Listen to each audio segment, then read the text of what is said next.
most lovable cryptocurrency in the world.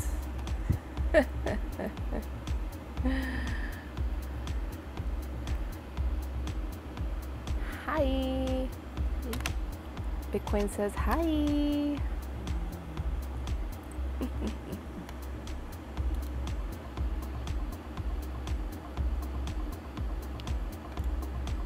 Welcome. Welcome to the stream, everybody.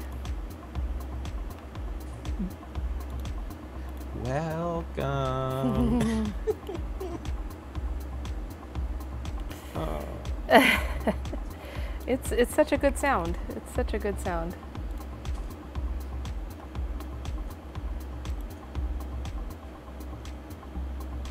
Pulling out incense first this time because Get the forgot last atmosphere. time. Get the atmosphere. Yes. Get that sexy atmosphere going.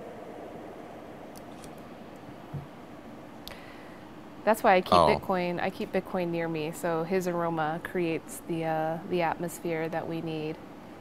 Talk about Bitcoin's aroma a lot. Congrats on first, Plastic Patty. I'm not ashamed. I'm not ashamed of my dog's aroma and how much happiness it brings me.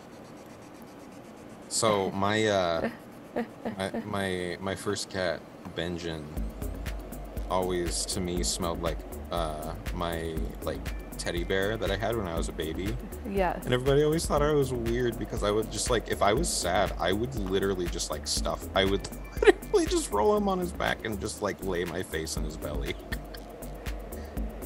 It made me feel better. How you doing tonight, Plastic Patty?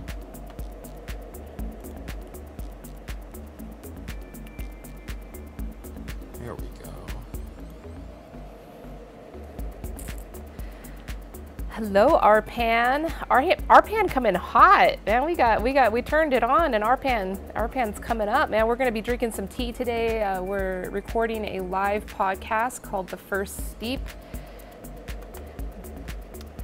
My podcasting buddy here, Vodka Studio. What was that? That was, I don't. I just come off a long day at work, Elise. Don't.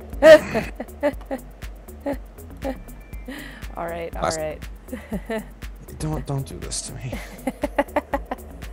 Plastic Patty, I can't nap because if I do nap, I always wake up in on Jupiter or something, and will just be completely off for the next several hours.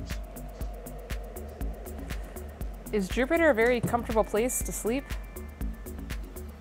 No. Yeah, I wouldn't think so.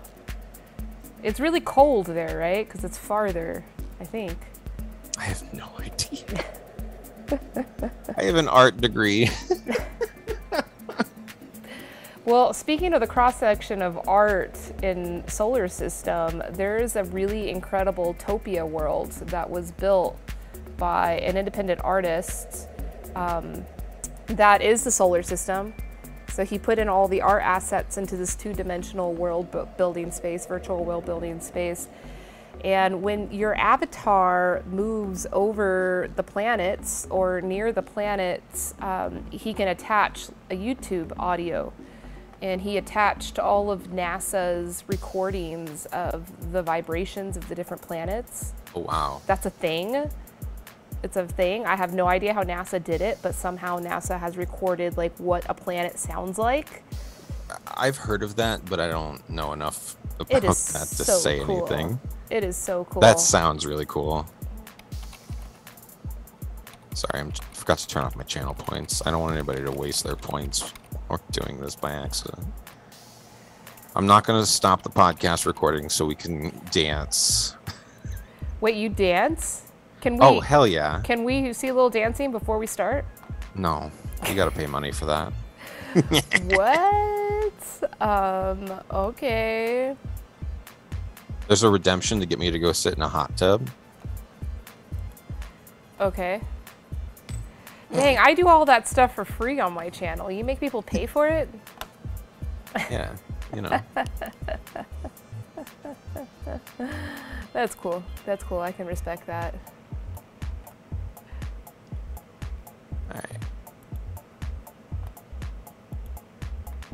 I've got hot water. Do you? I'm all ready. I'm all ready and You set ready? to go. I got Cool. everything lined up. I'm so ready. Awesome. We're already Then a let me- little behind time. A little bit. It's Classic. okay. Classic Patty says that they'd pay to see me in a hot tub. So. I don't All know. Welcome to the 4th episode of The First Steep. As always, I'm Colin, content creator on Twitch and YouTube and TikTok sometimes when I remember to, making a lot of tea. I'm not a tea expert. I just enjoy tea a lot. So. And my name is Elise. I am a tea expert, and I don't enjoy tea. I'm just kidding. I was just trying to be opposite of you. Of course I enjoy tea. It is my life. I love it to death. And I'm stoked to be here. 4th episode. I can't believe it's already gone that fast since we've started this.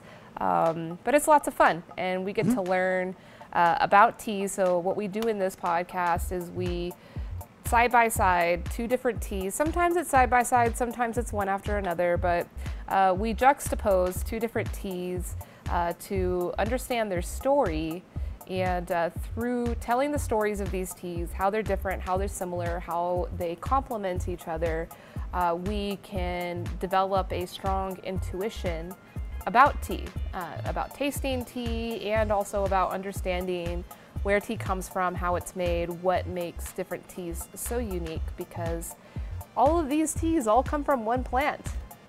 It's a magical thing.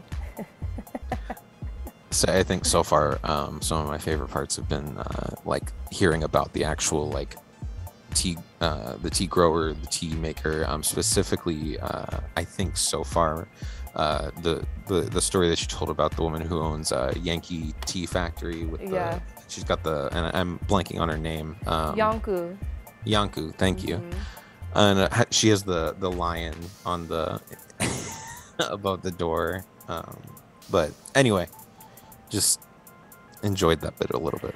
Yeah, it's a story I love telling as well. So what are we making tonight? So the focus of tonight's tasting is green teas of Northeastern India. Very specific that I say Northeastern. We could say India, but both of these teas are coming from northeast of India, which is almost like its own country, even though it is in India.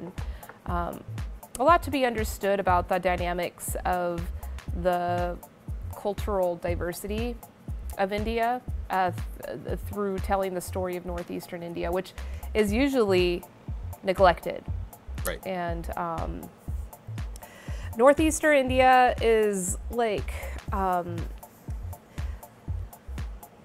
people look different, the cultures are different, the heritages are all different, and so that's where that confusion comes in. And unfortunately, there is quite a bit of marginalization that happens, fetishization, and all of those things that happen with people from this area. But they are making very good tea. And so the 2 different teas we will be having is a firewood green coming from Heritage Assam tea, as well as Arunachal longleaf green tea. I was waiting for you to say that first. Arunachal. And it's coming from Arunachal Pradesh, which is the only state of India that borders directly with China. It does have a direct border. And it's actually currently a very contentious area of India. When you go, you actually have to get a special pass with your passport. You can't just show up because there is a lot of conflict. In fact, if you go search Arunachal Pradesh in the news, more than likely you're going to come across some very juicy news about conflicts happening between troops on both sides of the border. In fact, last year there was a really bloody battle that involved 0 bombs and 0 guns, but lots of people and lots of violence. Very interesting, very primal stuff going on there. I did a quick search on Google and went to news, and the first hit is the Weather Channel. But other than that, like within the last several days, it's all kinds of yeah, looks like a lot of like conflict type news stuff. Yeah, so, it's unfortunate because it's such a beautiful place. Like the first time that I went there, I swore I was in Yunnan. I'm like, I'm in Yunnan right now. Like the people, the communities, like what the houses look like, what everything was like there reminded me very much of Yunnan, China. And then my friend that had taken me there is like, oh yeah, China is just, 2 kilometers that way. Yunnan is just right there. He's like, yeah, but we're not going over there because there's, yeah, I mean, I guess India is just trying to hold its border there. There's some water resources that are, that's it. That's so interesting how primal stuff like that is still happening in this world over primal things like water. Mm-hmm. Yeah. I actually took a class in college, and okay, this is going to start in a place that is going to be confusing, but bear with me. The topic of the class was zombie films. Okay. And there was a whole like portion of this class actually where we were talking specifically about post-apocalyptic water crisis, right? And there's a piece by Camus, and I can't come up with what it's called. But it's the Myth of Sisyphus, maybe? No, that's not what it is. I'm just reading it out loud. Anyway, regardless of anything, there's a piece that we had to read there, and it was just kind of about water crisis, and I'm blanking on exactly what it was. So this is kind of a non-thing. But regardless, what I'm getting at is that in a lot of cases, honestly, a lot of conflict throughout history has just been kind of boiled down to water, and we're seeing that kind of crop up a little bit more now as like urbanization like continues to happen, especially in places that like water is just not accessible. So I don't know, I guess I'm just kind of responding to that it's interesting that we're still there, and I just got excited and remembered something. Sorry. Hey, you know what, like it brings me comfort. I mean, not a conflict does not, but if there's going to be a conflict, if it's over something like that, it's better than if it's over other things. Which, even if it is over other things, if you boil down to the core of it, it is always something primal at the end of the day, even though they may say, oh, this is equity or, money. What is it? Often goes past that. Yeah, it's we're talking about resources, water, land, fertility, all these things, they make a difference. So shall we make some tea? Yeah, let's make some tea. I've got my water all going. Do you want to do them one after another, or how do you want to do it? Let's do them side by side. I've got both my guy ones out. I measured out a little bit different, just kind of like my usual go-to starting parameters for a new tea for each one. So I've got like one for like 3 grams for about 150 milliliters and like 2.5 grams for about 100 milliliters. But I would love to do them side by side if you would. Sweet. Well, I've got my cupping set here, so I'm all ready to go for side by side. Cool. And I've warmed everything up, so. Saying, I'm just happy to go ahead and make them both at the same time. How long would you recommend I steep for? Not long. If you're using boiling water, yeah, very much not long. Oh, I'm at 175. You're 175. Okay, yeah, maybe 45 seconds, a minute. 45 seconds on each? Yeah.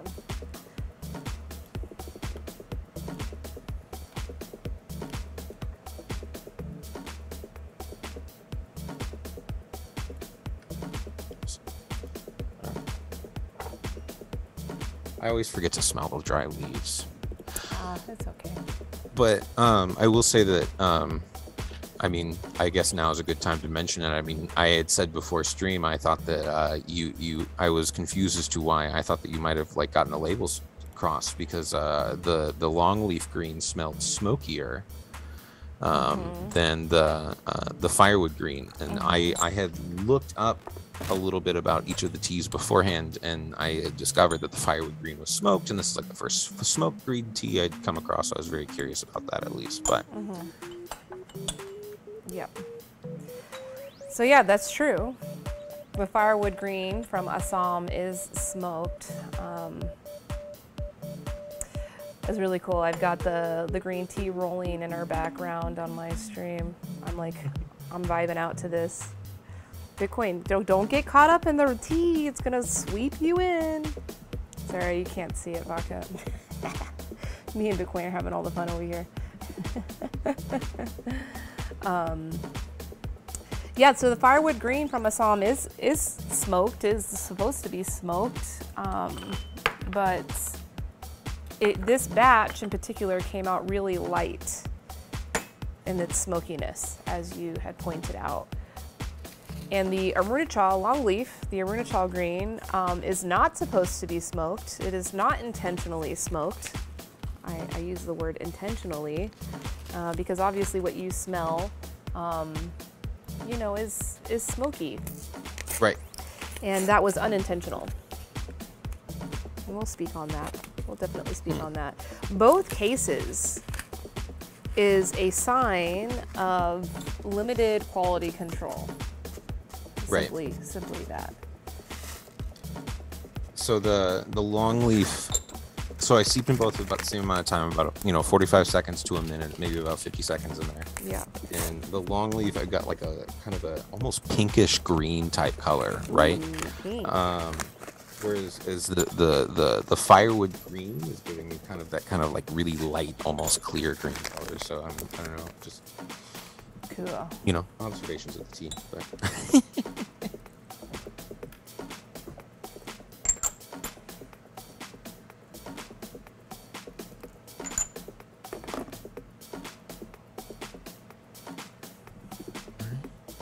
Are you steeping?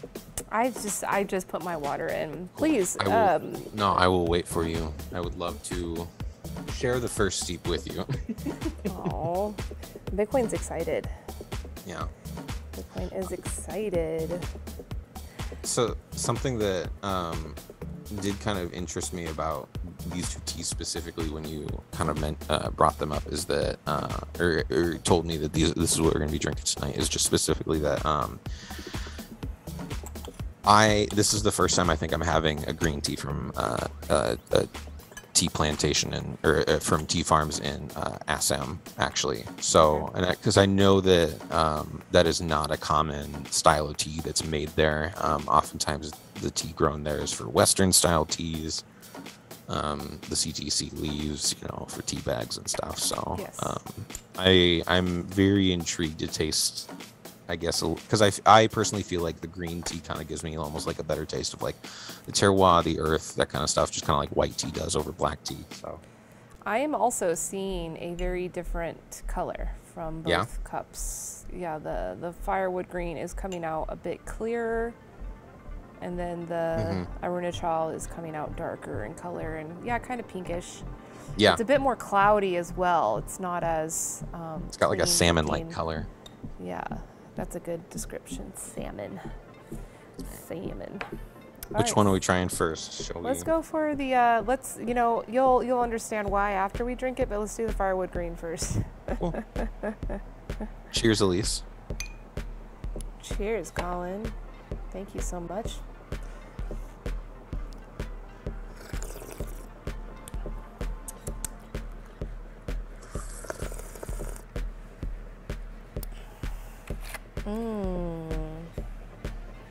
That smoke is like super light.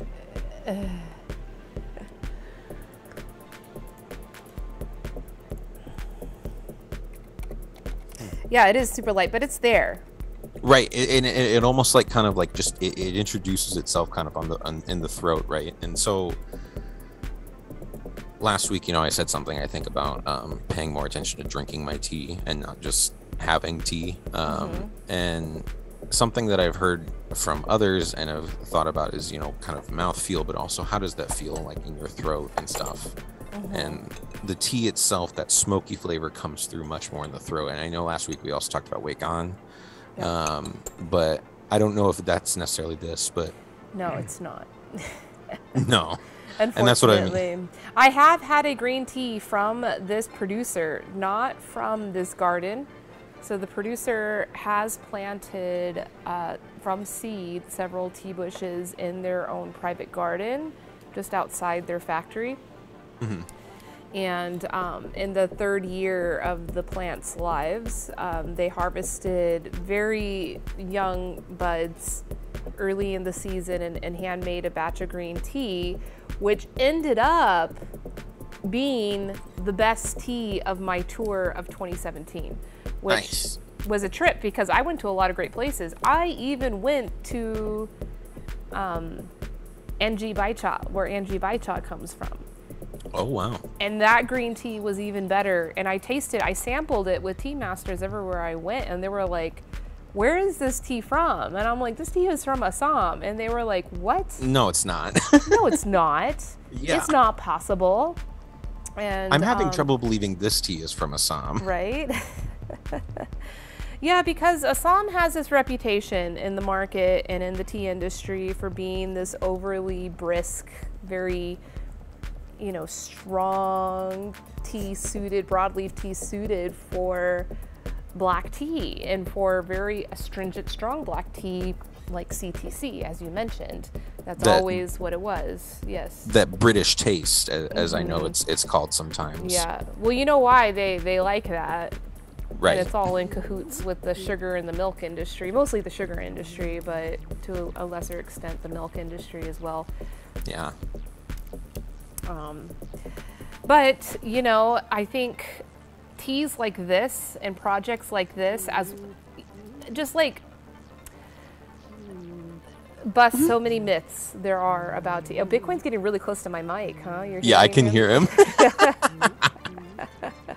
He's like, I got something to say for the podcast too. Let's hear it, Bitcoin. What do you got to say, Bitcoin?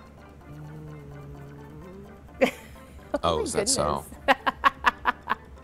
He's really vocal tonight. Yeah, teas like this really bust a lot of myths there are in the tea industry. One of them being around variety. Like, oh, that's a broadleaf. There's no way you can produce anything sweet from that. That's one myth that exists. Another myth is in regards to elevation. And as you know, Assam is not a high elevation origin. Yet It's like at sea level, right? Yeah, it's very low elevation. Yeah, it's pretty much sea level. It's probably a little bit above, but I mean, anything below like 1,000 meters is really just considered low elevation. So the tea itself is super sweet though, like, and sweet in the relative tea sense, obviously, but there is like this kind of warm kind of sweetness to it, which is interesting because like that, I feel like that warmth is reminiscent of like a higher quality like Assam black tea, right? Like when you get that like really good like whole leaf Assam black tea and you brew it just right, it does have kind of that like warm, cozy, malty flavor. It's really easy to overbrew though, and which is often what I do, but that is still present in this tea, which is interesting because it's not quite as like I feel like bright and brisk as most green teas, like Chinese green tea that I'm used to would be. But I don't know, I guess that kind of is the whole point of what we talk about with terroir, right? That would be something that I would imagine would be as a result of that. But yeah. Yeah. It's always a surprise. And this batch in particular is a surprise because this producer, Rajan Barua, the tea maker behind this tea, he has been producing this tea for several years and supplying it on our platform. And a lot of buyers really like this tea and have made it a part of their catalog. And this particular batch was very problematic for us because when it arrived and I sampled it out with people, there was a noticeable reduction in the amount of smokiness in the tea. And yeah, it was problematic. And actually, that year, these two teas came during the same harvest, the same batch. The Arunachal, even though it's in a different state, Rajan Barua is still consulting and helping produce the tea. So, you know, he facilitates that relationship for us. I have been, you know, to this village where this tea is grown and produced. And thank goodness this Arunachal green tea came. It was supposed to be just a mild steamed green tea, but it ended up coming very smoky. And maybe that's a good transition for us to move on to the next tea and have a taste of it. So I was going to say, shall we try? Yes. Cheers. Yes. Cheers.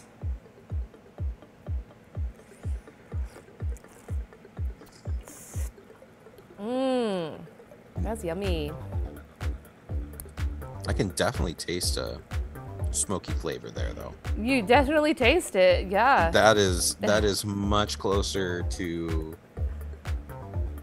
like a smoked tea flavor that I am used to right there. And that what's interesting though is that smoked flavor like pushes that green tea flavor forward too with it.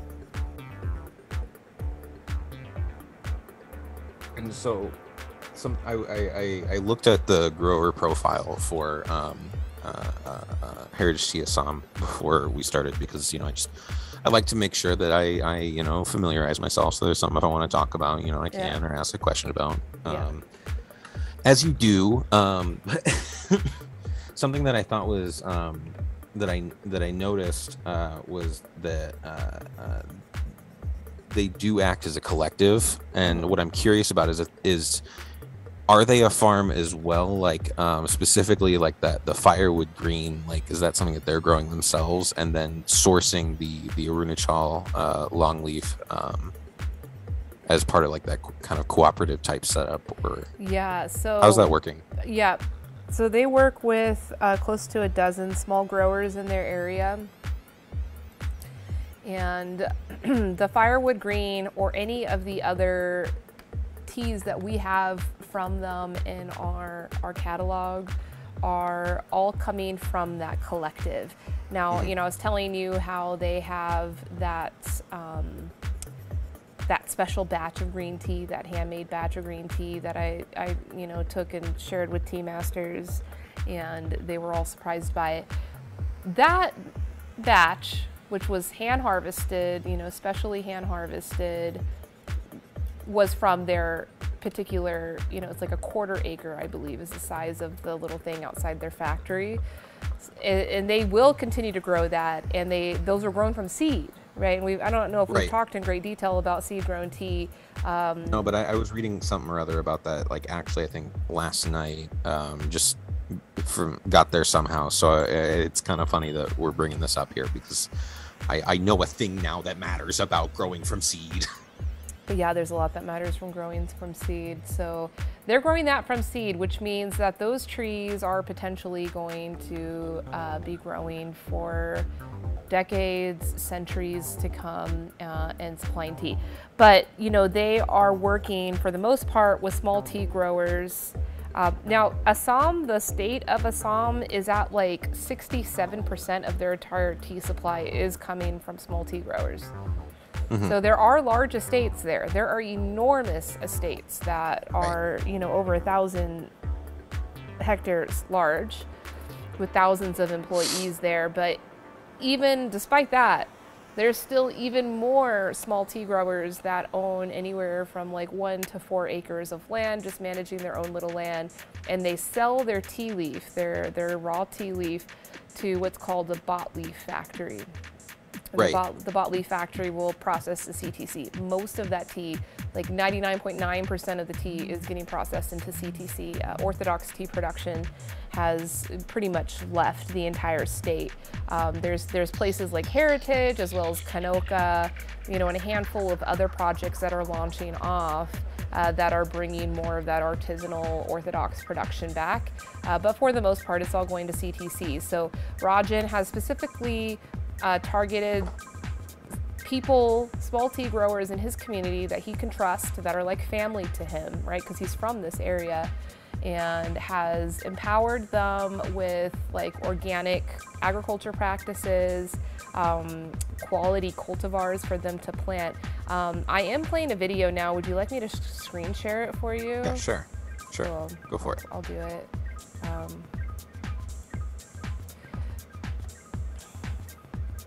Let me turn you off.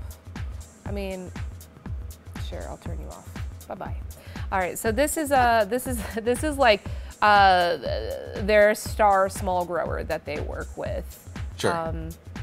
So we were at his garden looking at his leaf. This is the leaf that would go towards like this firewood green, or the Assam Peko, or the longleaf orthodox that we do get from this garden. Like the handmade specialty batches we get from them are coming from their own garden. But you can see the size of his garden. I think his garden was about 4 acres, and he said that it was one of the larger small tea growers in their network. What's really I love his like fierce look on his face. Sorry. Yeah. Yeah, there's a lot of interesting. Let's see, what's the next video? I'll just like scan through our videos. You can take a look at things. Really beautiful. Yeah. This was during the first flush time, so you know we got that prime look. But what's really fascinating about what Rajan has done in this area and with this network of small tea growers, other than, you know, paying them better, which is what they do, you know, because like they pay more than the Botley Factory do for the leaf. But he empowers them to like add more value to their gardens. And the main thing is through organic. That's difficult. It's such a challenge when you're working within a system that only pays you with bulk, with quantity. It is very difficult to get ahead. And that's the main reason why agricultural chemicals have become so prevalent. Like, these people, this is their homeland. This is their community. This is their land. This is their livelihood. Like, why the heck would they want to put chemicals on it? And, you know, ultimately, okay, so here's a look at the roots of the trees. It's always nice to see. Always nice to see. I like seeing the trees. Yeah. Yeah, so that's me in the background. Nice. Yeah. Wow. You know, not the healthiest. You definitely would want it to be more lush feeling. Right. You see this like on the right here, like you can tell that this land has been converted from conventional to organic, because in conventional agriculture, the land becomes hard packed. You know, it's almost like styrofoam. There's just been so many pesticides and herbicides that have killed any of the biodiversity there. And then water does not retain, right? Because there's nothing on the top of the soil to hold the water in. Like you have tree roots and you have you know, fungus systems, like all of those things help hold water in the soil. And then of course a cover crop, usually some kind of weed, something just growing on the top of the soil, will keep the soil shaded so that the sun does not evaporate the water. Right. And so in the case here, the soil, like there's still some restoration being done on the soil, and that restoration can take decades. So that's what I was going to ask, because I know that I've heard other in other conversation with like tea vendors or tea farmers, like specifically in India, talking about like changing the biodiversity of the land, right? And I didn't fully understand what that meant, but I'm starting to kind of think I understand what that means now, because it to me it seems like it looks like there's kind of this push to, I guess, get away from that kind of more industrialized use of the land into something a little bit more organic like this. But, yes, that's totally it. That's totally it. Okay. So like monoculture and biodiversity are the two total opposites. Right. And so well, yeah. they are, right? Duh. Makes sense. Yeah. I understand Latin just enough. And so yeah, it makes it such a challenge to like when you polarize it on that way, it's like, okay, it's either biodiversity or it's monoculture, and you know there's actually a lot in between. And right. You know, like even if you're doing organic things, if you're using organic manures, you could still be supporting the monoculture, which is usually the case. Because like monoculture is this like efficiency mindset where we are going to optimize this land, which is a finite resource, a valuable resource. Yes. Land is. So we're going to optimize this land space and plant only the one thing to optimize our yields to come from this land. But when you do monoculture, then that's the opposite of biodiversity. And then so you're ridding the biodiversity, and the role that biodiversity plays, like there's lots of roles, but like the main one that immediately affects the productivity of the land is retention of water.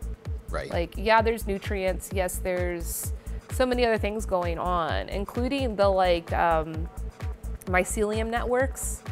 I don't know. Have we talked about mushrooms yet? Oh, we have not, but I'm so ready. Tell me about mushrooms. Well, I mean, it's a common theme. I'm sure we'll talk about mushrooms again and again and again, like, mycelium networks that are just in the ground that kind of serve as the internet for the world. They really do. Oh, I like that a lot. Okay. Transmitting information. So Yes, like even a tree that's over here and then like an acre down the way is another tree. There is a mycelium network underneath the ground that keeps those trees connected. And they'll let the trees know about allocation of resources, about water, about everything that's important for them to live. So it's like the internet system. And so when you use pesticides and when you use herbicides, That is amazing. Sorry. You're killing the mycelium networks, and Right. it's just like so bonkers. It's so easy to understand this stuff, and you talk to any plant scientist or any scientist in general, and we all know about mycelium networks. I was like, well, then why are we so excited about monoculture? And it's a business thing. It's always comes down to the balance sheet that things have to be higher on the profit end, and things like mycelium networks are externalized costs that get forgotten and avoided in that whole equation. Well, I think like with a lot of stuff in regard to business and whatnot, industrialization is really kind of a key factor to how we got to where we are, and how that mindset works, right? Because like during industrialization of the British colonial system and stuff like that, I feel like plant science wasn't really where we are now, and so I think that there are still a lot of those kind of mindsets and ideals and values of industrialization that we still really hold dear today. Specifically that efficiency and that efficient use of resource like land. Yeah. And I definitely kind of see that a lot of that going on here, right? Because like monoculture being this is the way to maximize profit by maximizing yield of this one specific thing. Like that is a very industrial like mindset, and I have always wondered if the Industrial Revolution actually ever ended, or if we're still in it, but we're definitely like in the hangover phase, if anything, or at least industrial phase or Industrial Revolution Part 2 Electric Boogaloo. I don't but it's interesting because I feel like this what you're kind of talking about here with this kind of switch from monoculture to more biodiversity, specifically in tea farms, because it seems to be a trend when we talk about the tea farms. And I feel like I see more of that as well across the globe, honestly, which is interesting. But I don't know if the actual path to getting there is what we think it is. But regardless, I don't know. It's just I'm curious to see then what this tea might taste like in however many years it would take for that land to kind of return. Yeah, and you would taste a difference. You would taste a difference. Right. I mean, that's why really like ecologically grown pu'er, like old tree pu'er, tastes so different. you know, is Yes. because there's so much of that unadulterated wisdom that's allowed to be there.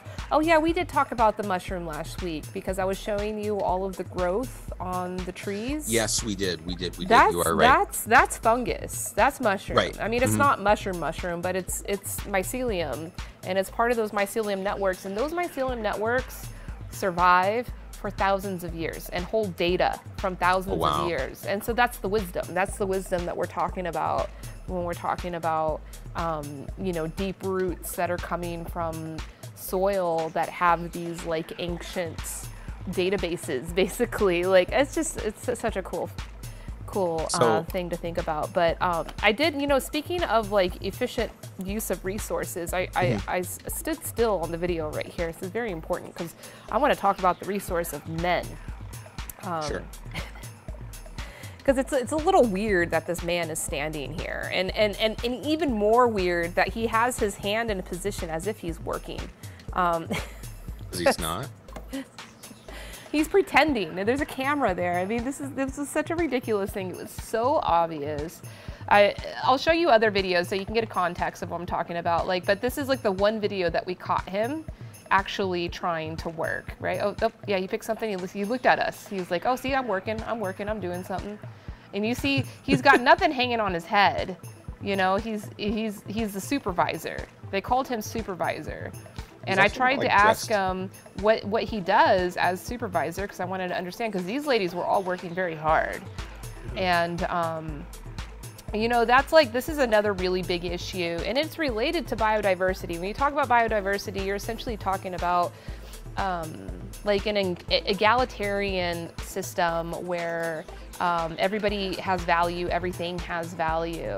And when it comes to labor, in tea, and I think this is the same in a lot of other agricultural products, but in tea, it's like women by far take the blunt end on labor and get, you know, the short end of stick when it comes to the allocation of resources, specifically pay, you know, and just general dignity, because, you know, they still have to go home and take care of their families, you know, after working a full day.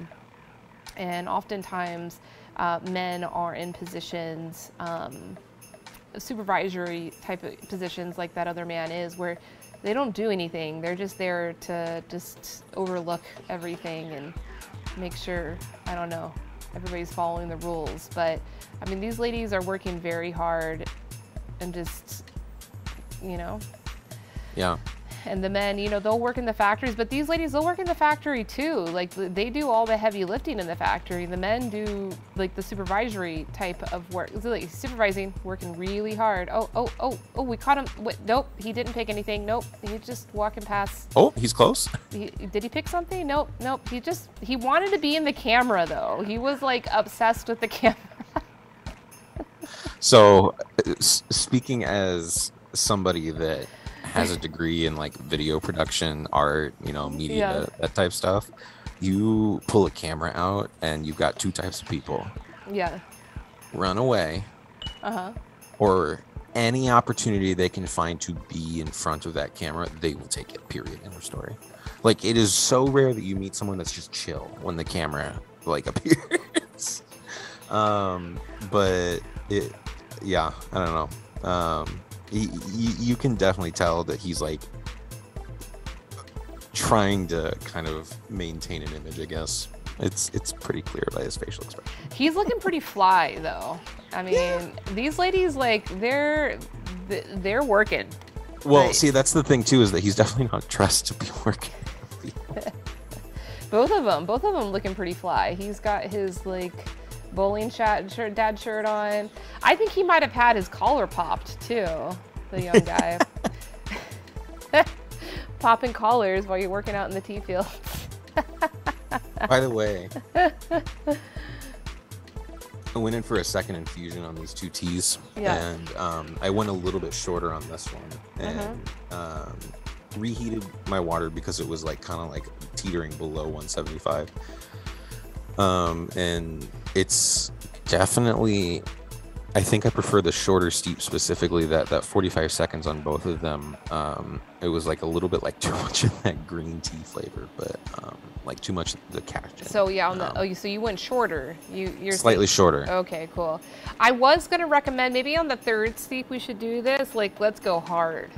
Oh yeah, why not? Yeah, let's go really hard and kind of see what happens. Give the leaves to a tea beating. after we give it a beating. The only violence that we advocate for around here is, you know, brutalize your tea leaves. That's something fun that I've kind of learned from making tea in this fashion is that there is a like almost like an encouragement, and I don't mean like, you know, when you're like reading like or like doing your research on tea and stuff, like they're telling like what you're reading is telling you to do this so much as like the leaves themselves like feel like they're telling me like, yeah, boiling water, 20 minutes, do it. Like there's such an encouragement for like experimenting and kind of playing around. Like every now and then I'm just like, 30 minutes steep, gonna give it a shot. Why not? Yeah. See how many taste buds I can denature with all the tannins. By the way, real fast, I'm going to respond to something that's been said in my chat here by Beryl. Beryl here, you were talking about the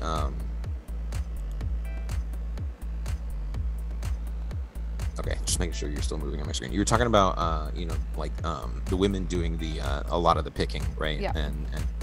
And he's they're saying, you know, that, you know, women are fairly known for picking in India, because, you know, especially in India, about women getting the short end of the stick, and which that just is horrible. It's just a trend worldwide. I don't know what's going on. I know exactly what's going on. I don't need to pretend. It's fuck the patriarchy. Yes. All right, just had to get but up. Anyway, Beryl here has said that they've watched a movie on specifically like women and the like labor in India is what I imagine they're saying. So Beryl, if you're still in chat, feel free to share that film with us. I would love to kind of like shout it out on stream here so we can. Yeah, I mean, speaking of women in the tea industry, specifically in Assam, which is what we're talking about here, there's a pretty shocking figure, and I'm sure it's even worse now since the pandemic has happened, but in the state of Assam, every year there are 3 girls kidnapped per estate, and there's over 1,000 estates. Is that like an average like stat? That's an average stat. Okay, I understand. Okay. But every tea estate has an experience of a teenage girl, young teenage, missing, you know, from their home. And the only explanation that people give for this is, and a lot of times the parents know,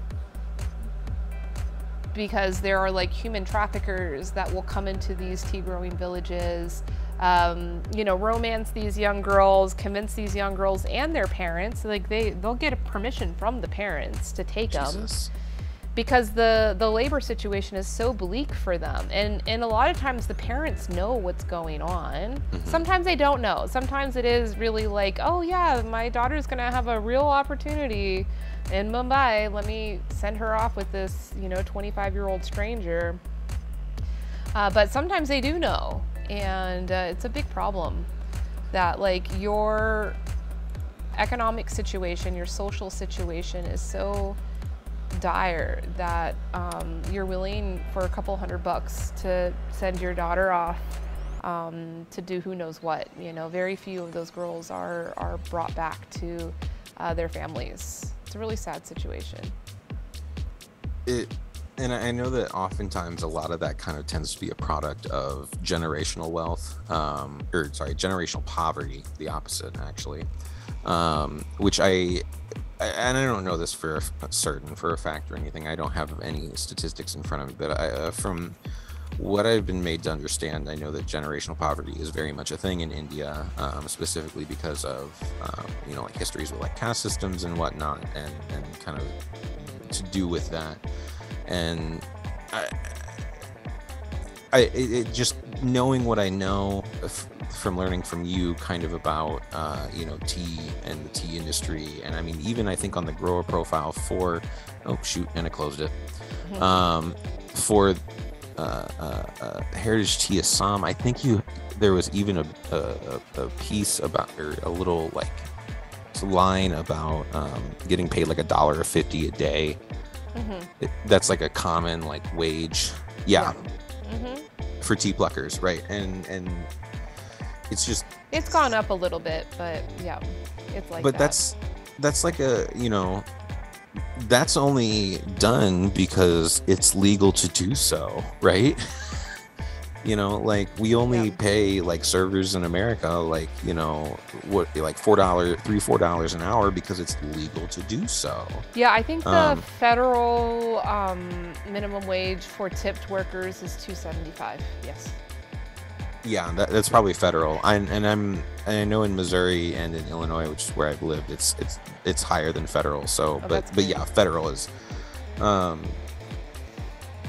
But the point of what I'm getting at is that is like a perfect example of like, and specifically in India, I feel like a perfect example of like the leftovers of colonialism, of kind of like this you know, basically government mandated poverty almost in a sense. And I'm not going to speak on that saying that I know that for a fact because I'm not an expert on India, but just knowing what I know about, you know, generational poverty and kind of wage laws and stuff like that, this is very much what it feels like. Is almost as if like, you know, the tea industry, the workers of the tea industry are being forced into this government mandated poverty in a way. Yeah, it's true. So, you know, as part of my own initiative and how I'm interpreting my own work as part of this decolonizing movement that I think that we have a mutual passion for. One of the slogans that I like to focus on is normalizing poverty. Right? So when I talk about these issues, and when I started talking about these issues 10 years ago, peers of mine in the industry, incumbents in the industry would all tell me, don't talk about this stuff. If you talk about it and create a controversy and people start knowing about it, then people will start boycotting these teas. And there are millions of people that are dependent on those shitty wages. You know what I mean? Like, and I believed it. It's valid. It is valid. It is valid. Yeah, I see what you're saying. But what I've come to learn, especially after this pandemic, because this pandemic kind of put all of them out of work for some time, and what happened? They thrived. You know what I mean? Like, they had their own soil, they had their own seeds, they had their own time and their own resources. And so a lot of times the solution around these issues that we're talking about is not directly, you know, some dollar amount that we just need to inject in it to like rid the poverty. It's more of like an alternate perspective to look at like what is thriving. Thriving certainly is not money.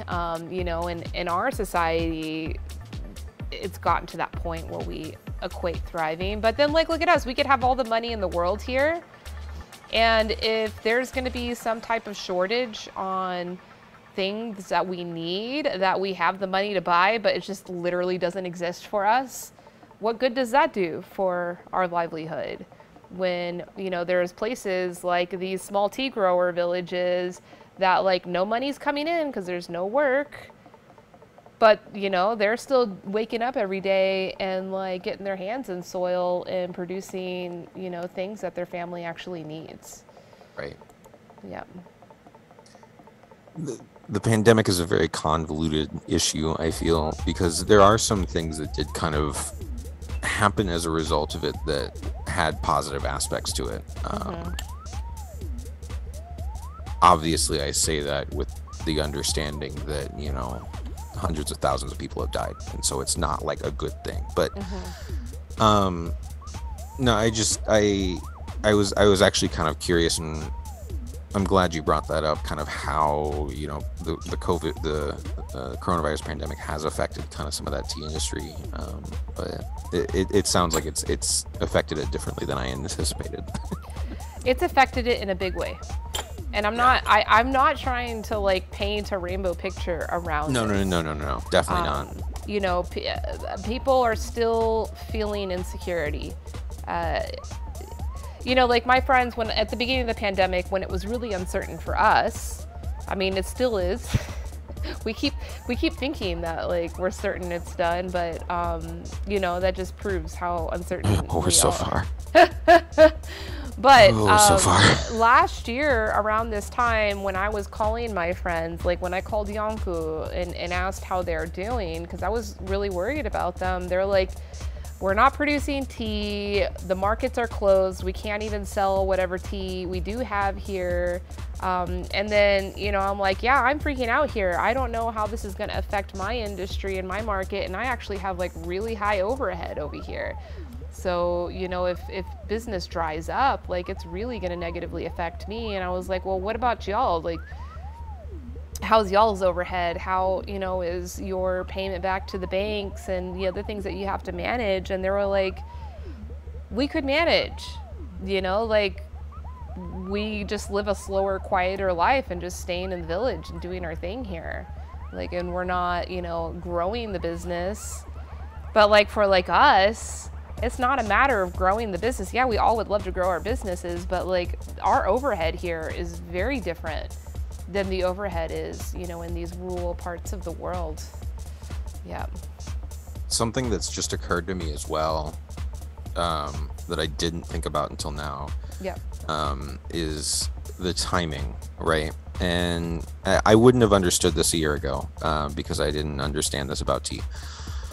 But the timing of when the pandemic really like broke out and got bad was right around the time of the first flush. And I don't know if that's because that's when it kind of like really like took hold here. I don't know if that's the same in Asia at all, in India at all. But it just occurred to me that like the most busy time potentially of the year for some of these tea farmers or some of these tea factories, everything's shut down. It just kind of occurred to me that way. How many steeps are you on right now? I'm just on my second one. Second one, okay. You want to take a short break and then just beat the shit out of our leaves? Yep. Cool. I'm gonna turn off the live sign and turn on some music because I need to use the potty. Medusa, welcome in. Glad to have you. I'm enjoying the teas though. I think the long leaf is actually my favorite, weirdly, because of the smoke.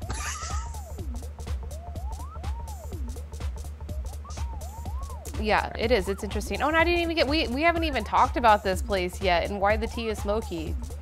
Oh, yeah. Okay. Go get to it. Go get your break. Yeah, we'll get to it. I'll be back in a moment. Okay. All right. I am here to entertain. I am here to entertain. All right, I'll go hit up your chat so that way I can see what's going on.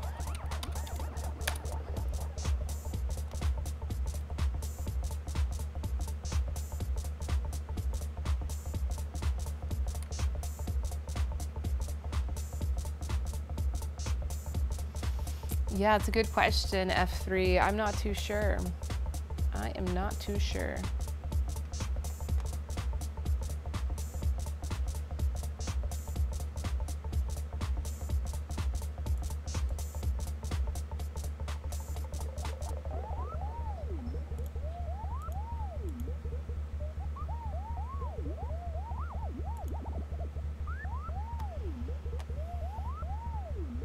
Hipster Cook, if you're still here, thank you for the greeting earlier.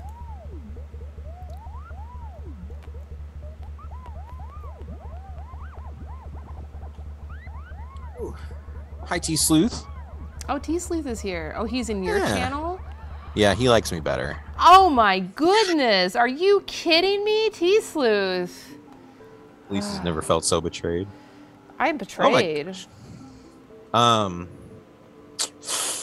Medusa likes your dog. He would like to say hello to your dog. Bitcoin. Who's that? Hi, Bitcoin. Who's that? Who's that?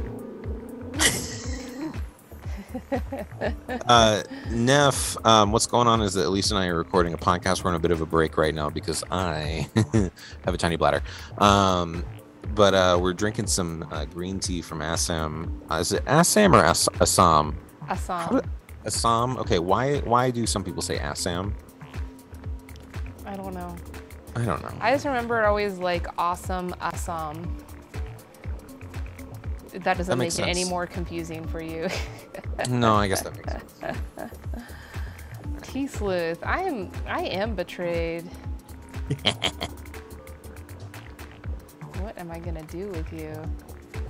Oh, I have a friend who lives in Korea, and he sent me some Korean teas that he was able to get from his local tea market, and they are at the post office, so I gotta go pick those up tomorrow. Very excited about that.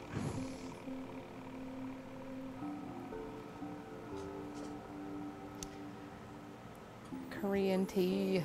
It is exciting.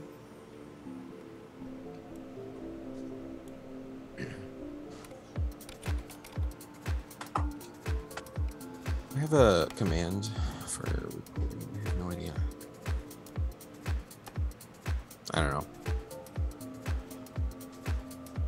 But if you're on my side and you're curious about who the person I'm with is, this is Elise. I put the command in the chat that kind of just has the tea-lit description real fast. So, and a link to her shop, or her site, not the shop, the site.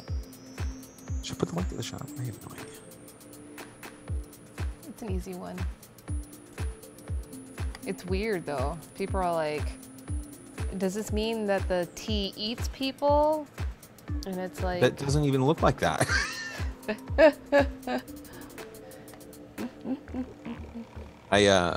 Because of this podcast and stuff, I type tea into my URL bar, and it immediately like populates with tea-let or tea and its people.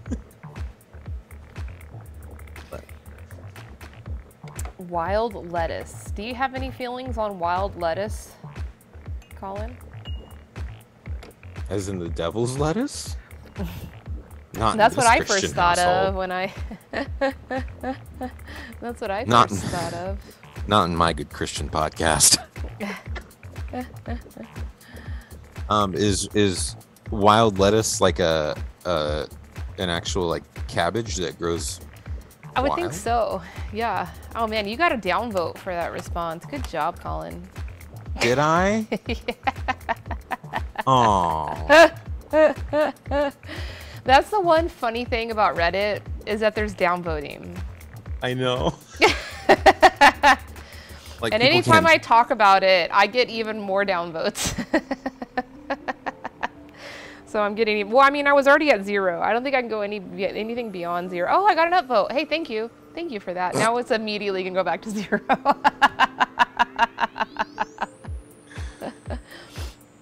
Shall we get back to it? Yeah. Hey, I'm playing a cool video now. Should I share it with you? Please do. Cool. Are you ready? Yes. Okay. I'm going to have it in the same fashion I had it earlier for you. So, okay, so where we are now, this is Rajan. Rajan and his neighbor, he's introducing us to. Rajan, of course, is the tea maker from Heritage Assam Tea. Now, he has a very long history of working as a tea planter in Assam, like the traditional, Sure. you know, Assam, industry estate system. Sure. He was a tea planter for the company that owns Lipton, Unilever. Unilever is that brand. He worked there for a long time, and he's got a whole bunch of stories of why he retired from that and started his own thing. Because he retired and he was ready to be done, but then he's like, for the sake of my sons, to leave a good legacy for them, I need to revive it. So where we are now is at his neighbor's place. He started working with his neighbor years prior to this. And what they're showing us here is this is all green compost from like their local area. I saw that in the grower profile that they like source compost. Yeah, vermicompost specifically, Right. Yeah, and yeah, they yeah, make yeah. it themselves. So it's not like a sourced type of thing. He started working with his neighbor. His neighbor was looking for work, looking for some type of business to start or something to do, and so he taught his neighbor how to do this vermicomposting. And what they do is they collect green waste from the local areas. So tree trimmings or any kind of agricultural trimmings that are left over. And they sit here for a few weeks to do like the initial processing, the initial breaking down of all the organic matter. And then from here, it gets sent to the vermicompost bins, which they're walking to show us now. Oh, it's like you've done this before. And so, yeah, basically this started out as a small project just on his own. He was making this stuff, and now over the years, and as their network of small tea growers has expanded and they're looking for organic compost to work with, this guy has expanded his operation. This is pretty large vermicompost troughs. Like usually you don't see them this large. And he'll be giving us a peek inside. So this is where all the stuff goes and where they add in the worms. And the worms further break down all the organic matter and make it bioavailable for the crops. Do the worm thing, yeah. They do the worm thing, yeah. They eat and they poop. That's what they do. I love, there's like this meme every now and then about how worm poop is like the most valuable substance on earth, but sorry. It is. Actually, well, even more than worm poop is chicken manure. Chicken manure Yes. by far is like the most beloved. Oh, we got a clarification that wild lettuce is not weed. All right, well then what is it? Thank you for the update. So they're using a lot of modern technology in operating this facility. Yeah, showing how they demonstrating how they send the compost over into the troughs. And there's two different troughs with two, different levels of worms that are doing their worm thing. But what's most impactful about this whole story is that, so like this guy has a thriving business for himself and he's stoked, but Rajan's network of organic small tea growers has grown so much that now this vermicompost guy is, oh, that's a brand new trough. Oh. So the worms aren't here yet. Yeah, so there's two different troughs. This one, there's no worms yet. The worms get thrown in on the next trough. But that's where the soil and all of that organic matter will chill out for another few weeks. Like this whole process, I think, takes 2 months from when they collect that original organic matter until it's ready to be put into the soil. But the man that owns this property and set up this facility has now 76 other small, like home-based businesses that he's trained how to set up, and they package their final composts and sell that in the market, and it's become like a really profitable opportunity for them. And like I use the word profitable very differently here than, I shouldn't even use that word. I just rather use the word dignified, because the cash flow itself is not abundant. But what is abundant is the dignity, is the autonomy, is the independence, and then also the restoration of their soil. Like they're selling this stuff to other small tea growers in their local area. So now this is going to be the worm bin. Drum roll, we're finally going to get to see some worms. We'll definitely see some worms. There's lots of worms in there. By the way, I'm boiling water for this like third steep here. Oh, for this beating? For this Yes. tea assault that's about to happen? We should do this every stream, tea assault. Just finish it off by just seeing what the leaves can take. So we're looking. He's got one in his hand. Yeah. That's what I was.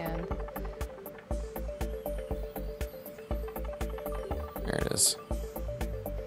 Yeah, so the worms, they eat the organic matter and they poop it out, and in their digestive system, they process all of it to make it all ready, nutrients ready for the soil. So it's really safe. Yeah, you can't just you just can't take like your dog turds out into the garden and think that that's gonna bring, you know, vitality to your soil. Like there's gotta be, there's gotta be some processing there.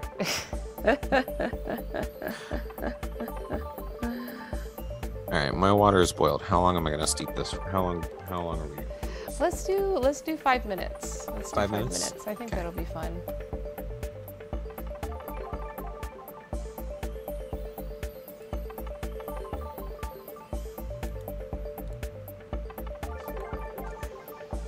All right, I guess I gotta do mine too.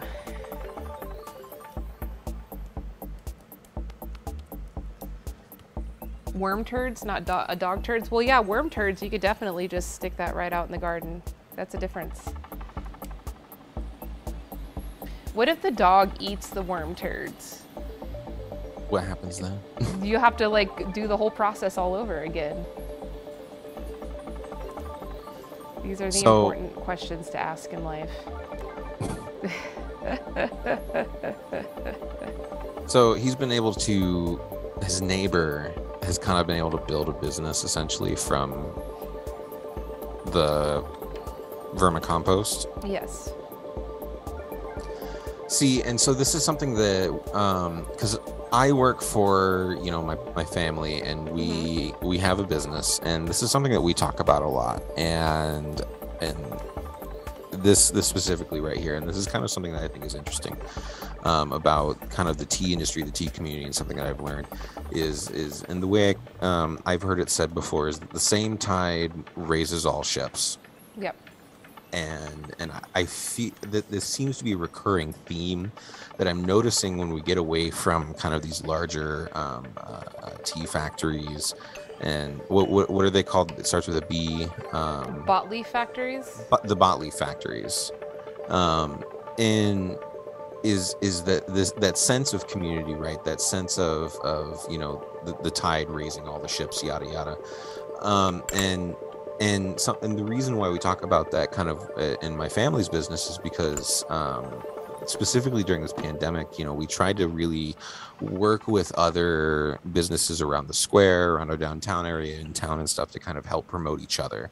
Yeah. Because we really felt like that was the case. And something that I've really enjoyed through kind of like experiencing tea, learning tea from you, you know, kind of or learning about where the tea comes from you, and kind of getting to know others, is there is very much that sense of community, and I enjoy kind of these stories of these tea farmers and these tea factory owners kind of taking back their own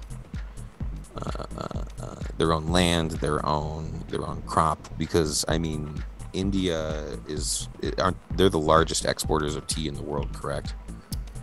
I don't know. I think I don't know. I'm not sure of that. Let's look that up. Yeah, I'm on it right now. Okay, so it's China, but yeah, I'm gonna say, because like I think India actually ends up consuming a lot of their own tea, as does China. I can't remember exactly what I'm trying to remember here, but I just know that obviously India exports a lot of tea. Right? Yeah. Yes. And a lot of tea, and I mean, in all honesty, the entire country was enslaved at the or at least large portions of the country where it wasn't you know, enslaved for the like production of tea.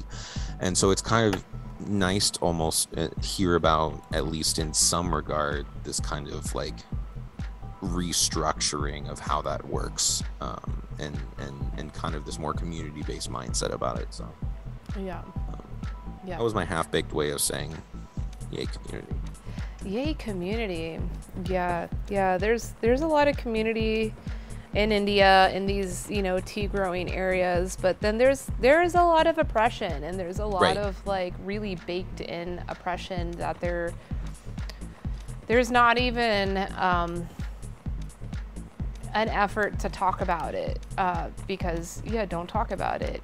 And that's something last time I traveled to India, I was dealing with some personal, trauma myself, feeling as if like everything and everybody was against me. Like I was being bullied by everybody. Everybody was trying to take advantage of me. And I shouldn't use the word everybody, some people, and I was consoling in my friends while I was traveling, because it was just something on my mind. And then to like see their stories and their experiences of just like constantly having to deal with that stuff, constantly having to deal as if the entire world is bullying you. And I talk with them to say, how do you deal with this? How do you go day by day and just like not feel so much resentment? And they say, like the only thing that we can do, and the only thing you can do in your journey as you're feeling bullied, is just to focus on your own path. And don't dwell on it, of course, and don't talk about it, especially don't talk about it with others, because that was what they had noticed in me, because like they would mention a name of somebody who had taken advantage of me, or somebody that is infamous in the industry for being exploitive, and the American in me wanted to speak up and make sure they were held accountable for their actions. And their response to me was like, no, like you're wasting your energy, you're wasting your breath, and even caring about this stuff. And I'm like, I admire that advice. Yeah. Like I think about it every day, especially coming from somebody who is constantly experiencing, a form of oppression in one way or another. And I'm kind of glad that we got back to that like oppression kind of a little bit, just because something that we had talked about in our first episode when we were having the Yankee special, was you had mentioned something about that Yanku had said to you about how the freedom from colonialism wasn't really as good for some as it was for others. Yeah. And it reminded me, because before we had recorded that episode, I had that, kind of conversation with Sussman from Ketley on stream, and the story that he tells, because he doesn't have a lot of Darjeeling teas on his on his shop, which is, which is fine. But the thing that he kind of talks about is that a lot of his farmers, the empowerment that was felt kind of from the freedom from colonialism, right? And it's super interesting to me that that's just not necessarily always the case, because it doesn't seem like that's the case necessarily in Assam. And like you said in the first episode, that doesn't seem like it's necessarily the case in Darjeeling as well. And it's just, it's just, his situation is very unique. Right. So whatever you heard from his perspective is very, very unique to the tea industry. So, he may have just never been exposed to that, Yeah, but but that's essentially what I'm getting at, is just like very different experiences. But I think that kind of speaks to kind of the vast differences and experiences that can be had in the industry, in the world, as well as in a country the size of India. By the way, I have my 5-minute boiled tea. And the long leaf green tea is unbelievably dark for a green tea. Like, it looks like a really long steeped white tea. Mm-hmm. I'll go ahead and decant mine. The lid on the smoked tea, the smoke was much stronger on this go. The boiling water really brought out that smoke. I think I'm having to get in a snack, because I know that this green tea is going to be super intense on the belly. Yes, I am ready. I'm getting in some cherries. Me and Bitcoin are enjoying some cherries. Hell yeah. Yeah. Cherry season.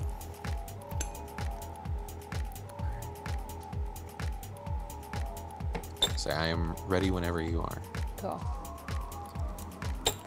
Which one do you want to do first? We did the smoked one last time, first. And we still haven't talked about why the long leaf is smoked. Oh, yeah. Yeah, we'll talk about that now. We're going to have to talk about it because I have a feeling that this tea is going to be undrinkable at this point. Probably. With how we just assaulted. Which one are you starting with? I mean, I think for our own sanity, we should start with the firewood green. Okay. Cheers to you. Cheers.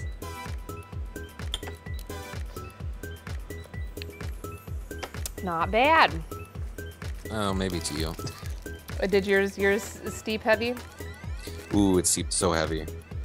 That's good. Good for you. Put some hair on your chest. Lord knows there's not much. Ooh, that is bitter. There's like a there's a taste kind of on the back of my tongue here from this, and it's like the crispy edge of a brownie. Not the chocolate portion, but like that crispy flavor, if that makes sense. And I don't know what that crispy flavor is, but it's that crispy flavor. Like cooked sugar, like burnt sugar? Yeah, like not quite caramelized, but kind of like in that kind of like cooked sugar range.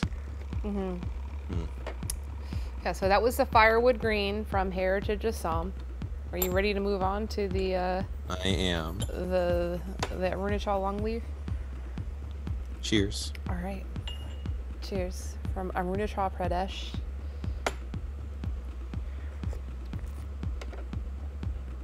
Not as bad as I thought it would be. Not as bad, but it tastes okay. Are you familiar with Lafroig? What? Lafroig. I don't know. I don't know that. What is it? Lafroig is an Isle Scotch. Okay. It is like the heaviest, smokiest, peatiest Isle Scotch, and it's like a campfire in your mouth. It like assaults your like you know, like when you can taste things in your cheeks. Like it assaults like your entire mouth. I love it. First of all. Okay. Good. But like it assaults your mouth. So this is very reminiscent of that. What was that called again? Dawn wants to know. Lafroig, Yeah. Phroiag. You got that, Dawn? The waves lap Lafroig. That's their tagline. All right, so now to talk about this tea and why it came out so smoky. Yes, please. Both of these teas are steamed green teas. What? Really? Yeah, they're steamed. Actually, let me show a video. I can show you a video of them being steamed. I got a really good video of the steamer. They're both steamed green teas. And of course, Rajan set up their factories. Really? I don't have a video of it here. I can't say I hate this like abuse. The tea that's come out of the abuse. I definitely prefer the shorter steams. Yeah, it's like nice. It's nice when tea is gentle and soft and just welcoming versus just like boom. But something that I like about this is, and something that I've heard others say is really seeing what the tea can handle, right? Yeah. Really finding out, and that really I think speaks to kind of like something that I'm always talking about when it comes to Gong Fu Cha is it's an opportunity to get to know the tea. To get to know the tea's personality, you know, kind of like the terroir, where it comes from. And I feel like, honestly, making tea this way is much more like having a conversation with the leaf. And part of that is very much just abusing the leaf sometimes and finding out what the hell it can take. So true. Yeah, that's why they call it trial by fire. Yes. Okay, so I'm having trouble getting the video up, so I'm not gonna bother, trying to do that. I'll just explain it. worries. So yeah, they use a very rudimentary process of steaming. They have like these large chambers. There's like a boiler at the bottom that's wood fired and boils the water to create the steam, and then the steam passes through the trays of tea that are put inside this chamber.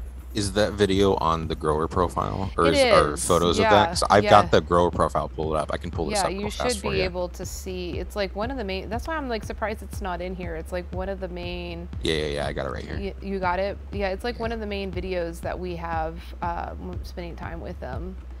Yeah, I guess my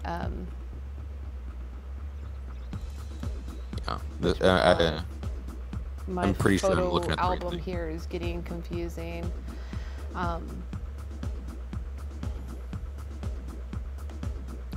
Yeah, there's a lot of stuff missing in this album. I've got to figure out if things went in different spots, but the steam is created with a wood fire.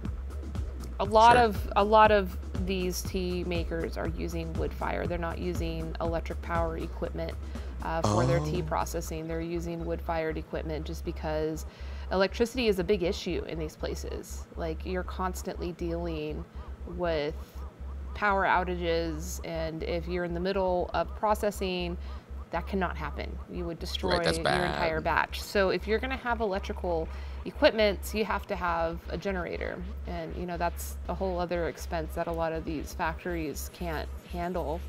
Because that's gas too. Yep, yeah, there's costs. There's lots of costs to Yeah. it. Yeah. So wood is something, there's costs to wood, you know, but it's just something a lot easier to manage. So a lot of these factories have wood-powered drying equipment, withering equipment, and then of course steaming, if they are steaming the tea. Now at Heritage, where they make the firewood green, their steaming equipment is all located outdoors, which is the most ideal. Like, the tea master does have to take the trays of tea from inside the factory outside to the steamer to process them and bring them back in, but at least they don't have to worry about the smoke from the fire burning. Now, the factory in Arunachal, they have all of their equipments indoors inside the factory, and usually it wouldn't be that big of a problem. Like, the smoke that's released from that equipment is not that bad of a problem, but this particular year that this tea was harvested was an exceptionally rainy season. Got it. And so all of their wood was waterlogged. And I don't know if you ever had a campfire with wet wood. Remember what happened? I'm from the Midwest. I've had, yeah. You get smoked out. A lot of smoke. You get Lots smoked of out. popping, crackling, smoke. Yeah, so that's why this tea is smoky. So what you're saying is, if I'm understanding correctly, is that there was smoke that was kind of like escaping into the steam potentially. Well, it's in all of the process. So like all of the tea is processed, the rolling, the drying, the storage, it's all happening in this one facility, in this one room. Okay, I understand. Yeah. And so, okay. Yeah, So the okay, smoke sorry. is just like getting infused in the tea throughout the entire process. Wow. Yeah. I can't say I dislike it, though. Yeah, it's interesting. And that's why I'm saying that, like, this tea, the profile on this Arunachal longleaf is actually closer to what our clients had originally liked in the firewood green. Yeah. But this year, the firewood green, they didn't smoke it enough, obviously, because the smoke is very subtle and light. But then the Arunachal longleaf came back super smoky. And so yeah, a lot of people ended up sourcing this tea in the place of this tea. Now, I did just get the brand new batch of the firewood green, and it's fire. They did good. They did good this year. They did good this season. And before we kind of finish up, if we're getting close to that, because I think we're looking at time here. Yeah.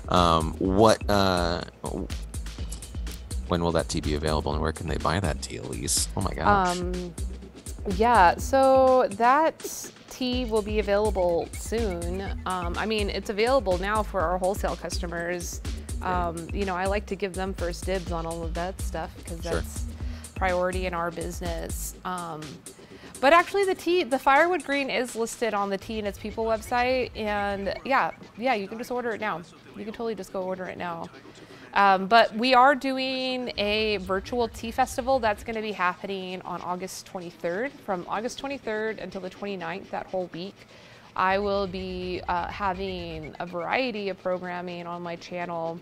Some of it will be from the farm. Of course, all the teas that we're sampling, there's 15 different new teas that we're sampling from this year. Ticket holders that purchased their tickets, I was not sent enough samples to sell any more tickets, so unfortunately it's closed already. but there were a handful of buyers that did purchase tickets ahead of time, and so I sent samples to them, and we'll be doing interactive tastings with the growers. So that'll be like, we'll have Rajan will be on stream to talk about this year's batch and all of their, so it's totally up your alley, Colin. Will Alfredo be there? Alfredo will be there, yes. I want to hang out with Alfredo a lot. Everybody wants to hang out with Alfredo. And literally, like, something that he said that really, like, stuck with me was something that he said that his tea master said was just, don't talk. Just drink tea.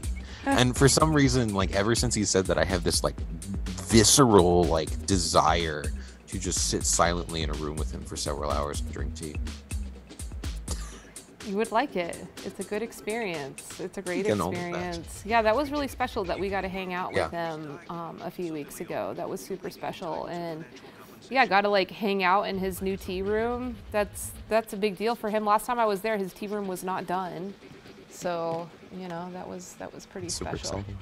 Yeah, so that'll be the week of the 23rd until the 29th. I have not set all the programming yet because I want to make sure I time everything with the growers. And actually, Yonku and her son Alan are going to be there too. We're tasting a lot of their teas. And those were the teas that they sent me. Like, they sent me so little samples. So I don't have enough samples of those teas to go around.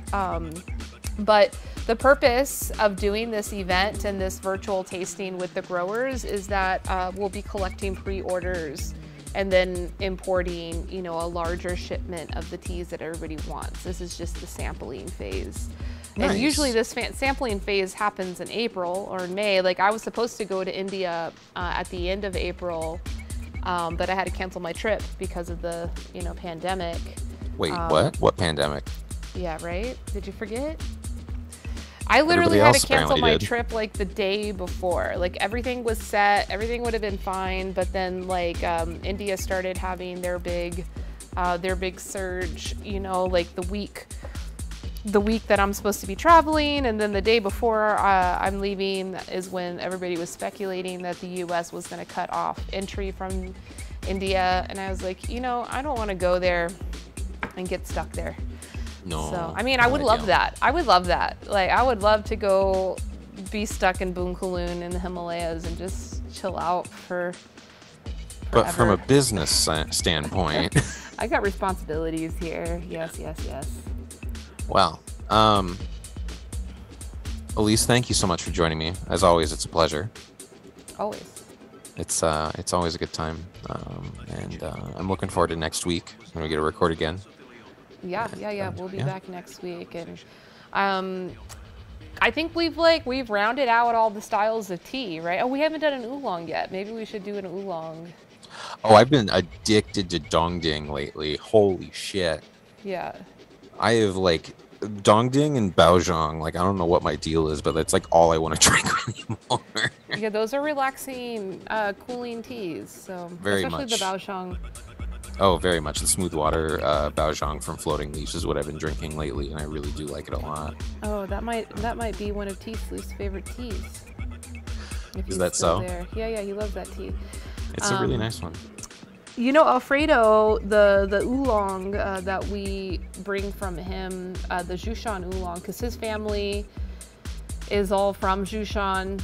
And, you know, they produce a lot of the tea in that area. Mm-hmm. It's not all the best tea. It's not organic, so that's a big issue. We were trying to film out in his family's fields, and, like, we couldn't get a serious face out of this guy. I mean, I know he's a joker usually, but, like, we were trying to get a serious interview from him, talking about Alfredo? Talking about his family's history, because he's trying to tell us that, like, all of his uncles and aunties and his whole family kind of owned the whole land, and they're over the whole place. And he was just crying because the land is very chemically treated. The soil is very poor. The biodiversity is all zilch. So yeah, that's just one thing of it. But he did mention to us that almost all of their tea is sold to Chinese tea brands that will rebrand the tea as Dongding. So Dongding is one of those, like, they're pretty close to Dongding. It's only like a 40-minute drive from Lugu, which is like the town where Dongding is made. But yeah, there's a lot of that. There's a lot of that. And you know, actually, even like a lot of the Taiwanese oolong teas that we love are actually coming from other countries too, because you know, Taiwan has finite land resources, so a lot of the expansion has happened into Vietnam and Thailand and other places like that. But yeah, Dongding is good. I don't think I sent you anything like Dongding, but I'll figure out. And I'll send you new teas as well. We'll work some out. And rolling. I need to send you some of that Indian shung that we were talking about. Yeah. So we gotta drink that together too and talk about that, because that's something that I don't have a lot of experience with. It like, I've seen the old tree. So in Arunachal, I didn't get to share this story, but in Arunachal, when we went to visit where this green tea came from, we were just having lunch and they brought a cup of tea to me, and it was like this very rustic, crude shung tea. Like, I could taste the chi in it. Like, it was not well processed. It was not refined. But I could taste something in it. And I was like, what is this? And they're like, yeah, this is just the tea for our home. Like, this is the tea that we drink for ourselves here. And I said, where did it come from? And they're like, oh, it just came from, you know, the jungle. Like, the kids went out and harvested it, and we make it here. And I was like, can I see this tea get made? I did not have the chance to hike into the mountains to see the plants. I wanted to. You know, they said they're just very old and very big, and their ancestors brought the seeds from Tibet. And they have a very similar migrant story to the ethnic minorities in Yunnan, you know, originating from Mongolian civilization and migrating through Tibet, you know, into India and China. So yeah, I've definitely like had experience with those old trees and seeing like that's a valid thing and that they exist in India, but nothing beyond that. Like, I told them, I was like, hey, protect those trees. Yeah, those are valuable. They're like, what? How are they valuable? Like, we just drink this at home. No one likes this tea. And I was like, yeah, well, you guys aren't, or y'all aren't like processing it very well. You could definitely be adding some craftsmanship to it, but the tea leaf itself, the plant material, is very powerful. You can tell. Say they clearly have not been introduced to the like American puer frat boy society. Oh, the Pusaders, as Sohan. The Pusaders. That's what Sohan from West China Tea Company likes to call them. Somebody I was talking to recently called them something that had me rolling, but it references specific vendors, so I'm not going to say it.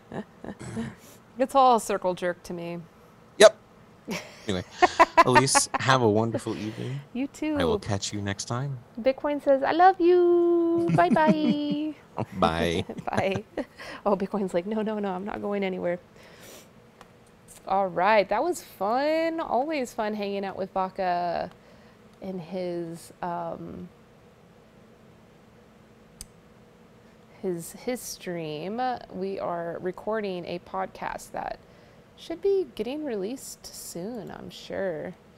Let's see. If any of y'all have questions before I go, I'm going to be ending my own stream very soon anyway. Any questions for Bitcoin? Bitcoin is accepting all questions, especially if he gets a cherry. Oh, no, Bitcoin, you're going down. Yes, the brownouts. Dawn, you been struggling with brownouts lately? Oh, that's funny. Hey, what happened to my music? What happened to my groovy tone? Sojourner.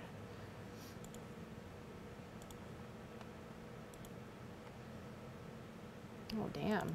I went through every song, I guess.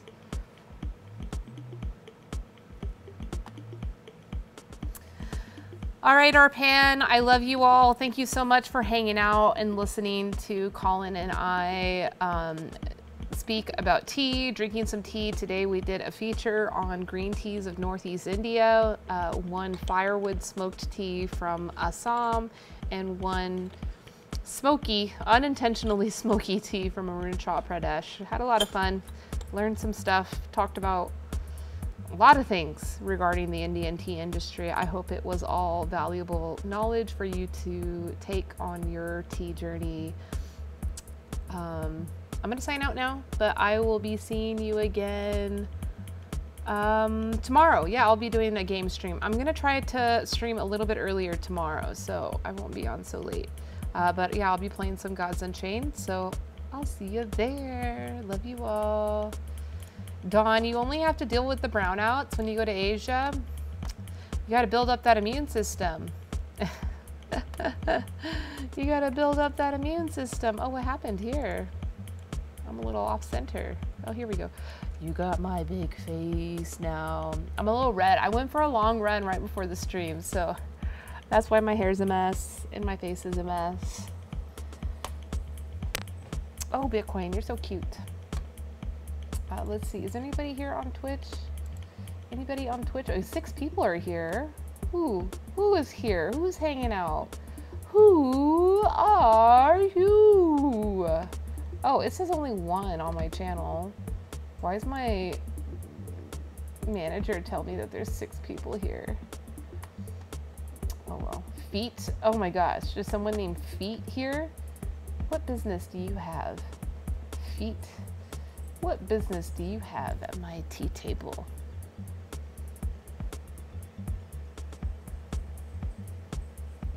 Oh, Gnomefire. What's he doing? Listening to your music. I like rating him. He's a nice guy. He's good fun. Oh, I do have only 1 follower or 1 viewer here. All right, so I'm not going to be rating. We're just going to end the stream. Thank you so much for hanging out with me today. Hanging out with me, or Colin and I. We had a lot of fun. We're doing this every Monday. It's called The First Steep. And these will be published as edited short form podcasts. So when those come out, you can give them a listen. But hey, why wait for that when you can just like be here with us live as we're recording it? It's good fun. Love technology. But Dawn, I hope you have a great night. I hope you don't have any brownouts throughout the night. Keep it clean. Keep it safe. And I'll see you tomorrow.